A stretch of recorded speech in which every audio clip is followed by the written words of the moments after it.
Assalamualaikum warahmatullahi wabarakatuh. Alhamdulillah, sekarang kita berjumpa kembali di Science Corner. Di bagian kali ini adalah bab yang kedua mengenai daur hidup makhluk hidup. Anak-anak semuanya, kemarin kita sudah belajar mengenai lingkungan, hewan, dan juga tumbuhan. Nah, sekarang kita membahas tentang daur hidup makhluk hidup.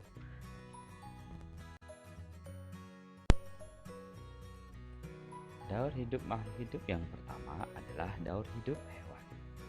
Hewan mengalami perkembangan dari hewan muda menjadi hewan dewasa.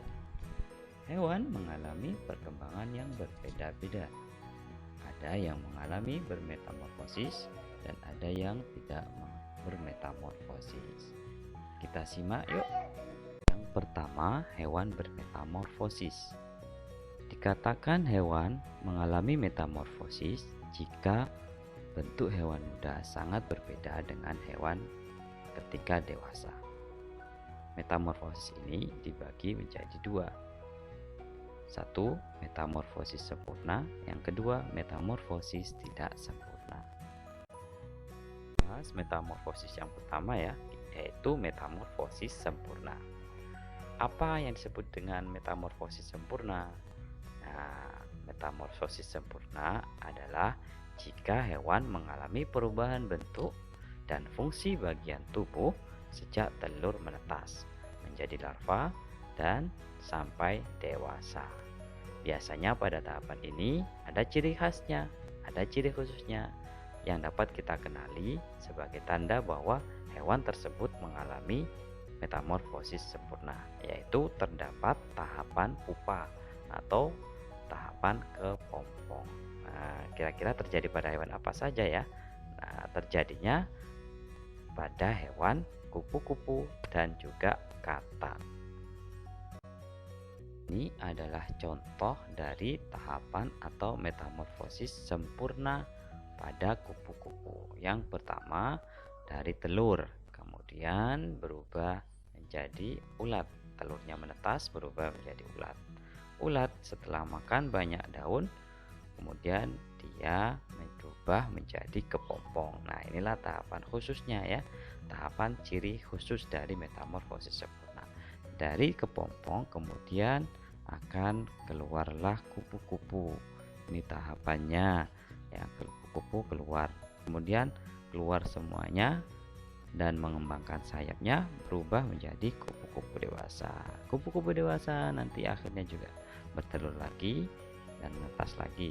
Itulah metamorfosis sempurna pada kupu-kupu. Ini contoh yang kedua tentang metamorfosis sempurna yang terjadi pada katak ya. Dari telur kemudian berubah menjadi berudu atau kecebong ya, kemudian jadi katak muda. Nah, kemudian juga katak dewasa. Perubahan-perubahan inilah yang dikatakan dengan metamorfosis sempurna. Nah, tadi sudah paham ya tentang metamorfosis sempurna. Nah, sekarang kita membahas tentang metamorfosis tidak sempurna. Apakah yang disebut dengan metamorfosis tidak sempurna? Nah, metamorfosis tidak sempurna adalah jika perubahan bentuk dan fungsi organ tubuh yang tidak terlalu mencolok pada individu. Jika hewan itu mengalami ini, yaitu perubahan yang tidak begitu mencolok dari individu muda dan menuju ke individu dewasa, maka perubahan ini disebut dengan metamorfosis tidak sempurna. Terjadi pada hewan apa? Terjadinya adalah pada jenis hewan seperti serangga. Antara lain, serangga itu berupa capung, belalang, jangkrik, dan lain-lainnya. Ya, kita lihat contohnya setelah ini ya. Ini adalah contoh metamorfosis tidak sempurna. Yang Ustadz contohkan ada dua hewan atau dua serangga ya, dua serangga yang belalang dan laron. Nah, pada belalang dimulai dari telur, kemudian berubah dari nimfa, kemudian nimfa agak dewasa dan berubah kepada belalang yang dewasa atau disebut dengan imago. Nama lainnya dari belalang ini ketika dewasa disebut dengan imago. Itu ya. Kemudian coba perhatikan dari ketika menetas dari telur berubah jadi nimfa, bentuknya sudah tidak begitu mencolok perubahannya ya. Ketika kecil bentuknya hampir sama, hanya berbeda ukurannya. Ketika netas itu masih kecil, kemudian berubah-ubah menjadi besar, bisa dikatakan sebagai hewan dewasa atau belalang dewasa. Nah, yang kedua yaitu tentang hewan metamorfosis tidak sempurna, ini contohnya adalah laron. Laron telur berasal dari ratunya, kemudian bertelur, telurnya menetas menjadi nimfa pekerja, jadi nimfa prajurit. Nah, kemudian nimfa yang fertil itu yang berubah menjadi laron dan keluar ke atas bumi dan berterbangan ya. Kemudian ketika sudah berterbang, sayapnya lepas. Nah, sayapnya lepas, maka dia bisa berubah menjadi raja. Raja inilah yang nanti akan mendampingi sang ratu, dan itulah proses dari metamorfosis pada laron, yaitu pada serangga ya. Sudah paham ya anak-anak? Yuk kita lanjut selanjutnya ya. Nah, tadi kita sudah membahas tentang hewan yang bermetamorfosis. Nah, sekarang adalah tentang hewan yang tidak bermetamorfosis. Apa artinya? Nah, arti dari hewan yang tidak bermetamorfosis adalah hewan tersebut bentuk dan fungsi tubuh tetap sama mulai dari lahir hingga dewasa. Contohnya adalah seperti kucing. Nah, kucing mulai lahir sampai dewasa tidak ada perubahan bentuk tubuh atau fungsinya sama sekali, tetap ya. Ada 4 kaki, ada telinganya sudah ada, ekornya sudah ada mulai dari lahir gitu ya. Nah, yang membedakan apa? Yang membedakan adalah ukurannya saja. Kalau masih kecil ketika lahir ukurannya kecil, kemudian tumbuh dewasa, tumbuh besar dan menjadi kucing dewasa begitu ya anak-anak. Nah, setelah ini kita akan mencoba di slide selanjutnya tentang apa yang kita pelajari. Siap ya anak-anak ya? Oke, yuk kita uji pengetahuan kalian dari yang tadi telah kita pelajari. Coba dari gambar nanti tentukan metamorfosisnya ya. Yang pertama, gambar kupu-kupu. Ya, kupu-kupu mengalami metamorfosis sempurna. Yang kedua, belalang. Ya, belalang tidak sempurna metamorfosisnya. Yang ketiga, sapi. Betul sekali, sapi tidak sempurna metamorfosisnya. Yang keempat, harimau. Betul, harimau juga tidak sempurna metamorfosisnya. Yang kelima, burung. Nah, burung juga mengalami metamorfosis tidak sempurna. Yang terakhir, kata. Kata sempurna apa tidak sempurna? Sempurna, betul sekali. Kata mengalami metamorfosis sempurna. Ingat ya, pada tahapan metamorfosis sempurna ada tahapan apa yuk? Betul sekali, tahapan kepompong atau pupa. Ingat-ingat ya anak-anak. Nah, alhamdulillah kalau tadi kita sudah berbicara, kita sudah membahas tentang daur hidup pada hewan. Nah, ini saatnya tentang daur hidup pada tumbuhan. Tumbuhan juga mengalami daur hidup ya. Biasanya daur hidup pada tumbuhan ini dimulai dari biji. Nah, makanya banyak tumbuhan yang mengalami tahapan dari biji. Contohnya ada apel, ada rambutan, ada pohon mangga, ada jambu dan nangka. Semuanya berasal atau diawali dari biji. Nah, ini contoh dari pohon mangga yang saya contohkan di sini ya. Nah, pohon mangga ada bijinya bertunas. Nah, bertunas kemudian tumbuh akar ya. Gitu. Tumbuh akar, kemudian ya tumbuh daun, nah benar-benar besar. Besar berbunga, bunganya menjadi buah, dalam buahnya ada biji. Nah, begitulah proses perputaran dari daur hidup tumbuhan. Nah, insya Allah ini sudah sangat mudah sekali ya tentang daur hidup tumbuhan. Kalian pasti paham karena kita sudah mengalami setiap hari. Ya, begitu ya. Itulah tadi tentang proses daur hidup hewan dan tumbuhan.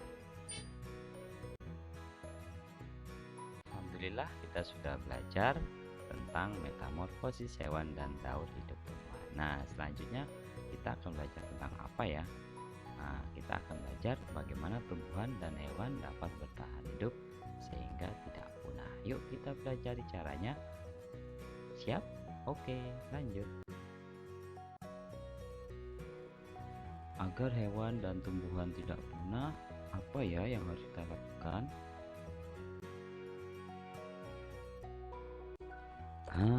Agar hewan dan tumbuhan tidak punah, inilah yang harus kita lakukan. Apakah itu?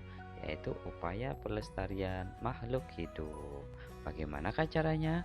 Nah, yuk kita simak. Yang pertama adalah 1. Penegakan hukum terhadap perburuan hewan langka dan penebangan hutan. Yang kedua, penangkaran serta pembudidayaan hewan dan tumbuhan langka. Yang ketiga, perlindungan hewan dan tumbuhan langka secara ex situ dan in situ. Nah, mari kita bahas satu-satu ya. Oke, lanjut. Pertama tadi yaitu tentang penegakan hukum terhadap perburuan hewan langka dan penebangan hutan. Nah, pemerintah harus membuat peraturan supaya hewan dan tumbuhan yang ada di sekitar kita itu bisa dilindungi ya. Contohnya, membuat peraturan berisi larangan dan sanksi bagi yang melanggar. Apakah tujuan nantinya? Tujuannya adalah agar orang menjadi cerah dan memiliki kepedulian untuk melestarikan hewan dan tumbuhan. Nah, ini adalah salah satu upaya yang harus kita dukung dari program pemerintah.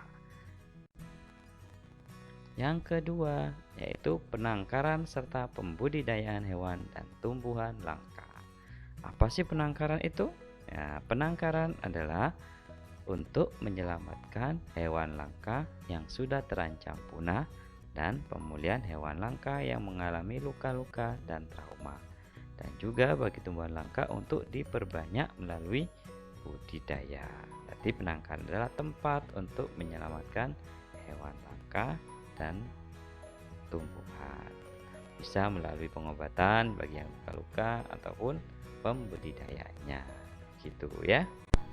Nah, yang ketiga tadi adalah mengenai perlindungan hewan yang dilakukan secara ex situ dan in situ.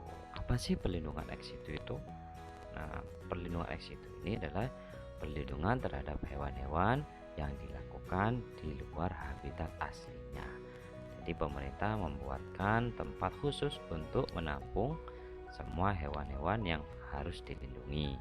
Contohnya biasanya dibuatkan kebun raya atau juga kebun binatang dan juga taman safari ya. Kalau kita biasanya ke taman safari itu kan banyak ada hewan-hewan yang dilindungi di sana, kemudian dikembangbiakan seperti itu. Nah, ada juga yang namanya herbarium.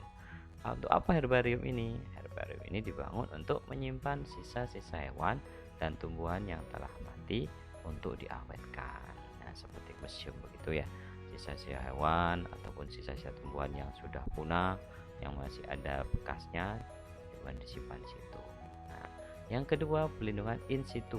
Nah, perlindungan in situ ini adalah kebalikan dari ex situ. Kalau tadi di luar habitat, kalau in situ ini adalah perlindungan yang dilakukan di dalam habitat aslinya, seperti ada di hutan lindung, swaka marga satwa, kemudian taman nasional dan juga cagar alam. Jadi hewan-hewannya tetap berada di habitat aslinya tapi dilindungi oleh pemerintah.